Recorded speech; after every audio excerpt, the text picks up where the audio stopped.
السلام علیکم۔ آج کی ویڈیو رایا اور کنولا میں فاسفورس کے استعمال کے حوالے سے ہے۔ نائٹروجن کے بعد کسی بھی فصل میں فاسفورس دوسرا بڑا اہم غذائی عنصر ہے، جس کا مین کام پودے کی جڑ اور جڑ کے جالے کو پھیلانا ہوتا ہے۔ تو جب کسی بھی فصل کی جڑ یا اس کا جالا مضبوط ہوگا تو اس سے اس کی ٹلرنگ کیپیسٹی یا اس کی شاخیں زیادہ بنے گی۔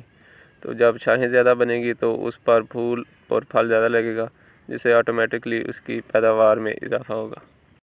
اور اسی طرح جب کسی بھی فصل میں فاسفورس کی کمی واقع ہو جائے تو اس سے اس کے جڑ کے بننے کا عمل رک جاتا ہے یا اس کا جڑ کا جالا صحیح طریقے سے نہیں بن پاتا، تو اس سے اس کی ٹلرنگ بھی نہیں ہوتی، فصل تیلا تیلا نظر آتی ہے، جس سے پیداوار میں کمی واقع ہوتی ہے۔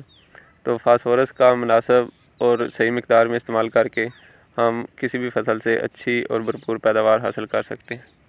رایا اور کنولا میں فاسفورس کو 2 سے 3 حصوں میں تقسیم کر کے استعمال کرنا چاہیے، جس کا ایک حصہ بجائی کے وقت، دوسرا حصہ پہلے پانی پر اور تیسرا حصہ گو پر استعمال کرنا چاہیے۔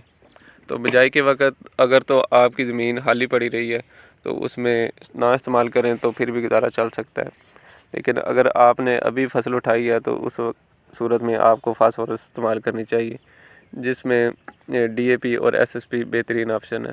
اگر آپ ڈی اے پی استعمال کرنا چاہتے ہیں تو اس کا آدھا بیگ، اور اگر آپ ایس ایس پی استعمال کرنا چاہتے ہیں تو اس کے 2 بیگ استعمال کریں۔ بعض لوگ بی او پی بھی استعمال کرتے ہیں، لیکن میرا اس کا تجربہ اچھا نہیں رہا، تو اس لیے میں وہ ریکمینڈ نہیں کرتا۔ اس کے علاوہ اینگرو کی زرخیز بھی استعمال کی جا سکتی ہے۔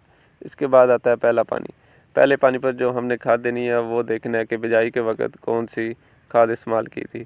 اگر تو بجائی کے وقت کچھ نہ کچھ فاسفورسی کھاد استعمال کی تھی تو اس صورت میں 15 سے 20 کلو اینگرو کی زوراور یا 8 سے 10 کلو یوریا فاسفیٹ یا 1 بوری نائٹروفاس، اور اگر آپ اینگرو زرخیز استعمال کرنا چاہتے ہیں تو اس کا 1 بیگ، تو یہ استعمال کر کے ہم فصل کی فاسفورس کی تمام ضروریات پوری کر سکتے ہیں۔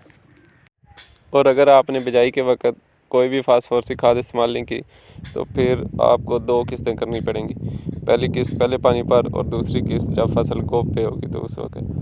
تو اس صورت میں بھی آپ کے پاس یہی آپشن ہے کہ 15 سے 20 کلو اینگرو کی زوراور یا 8 سے 10 کلو یوریا فاسفیٹ یا 1 بیگ نائٹروفاس کا، اور اگر آپ اینگرو کی زرخیز استعمال کرنا چاہتے ہیں تو 1 بیگ اس کا۔ تو ان تمام صورتوں میں 15,000 روپے خرچ ہوں گے، جو کہ 1 بوری ڈی اے پی کے برابر بنتے ہیں۔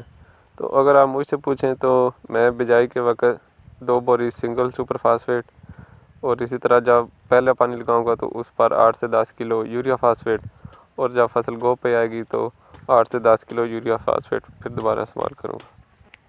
اگر آپ کو کسی بات کی سمجھ نہیں آئی یا کوئی بات پوچھنا چاہتے ہیں تو آپ کمنٹ میں پوچھ سکتے ہیں، تو آپ کو جلد جواب دینے کی کوشش کروں گا۔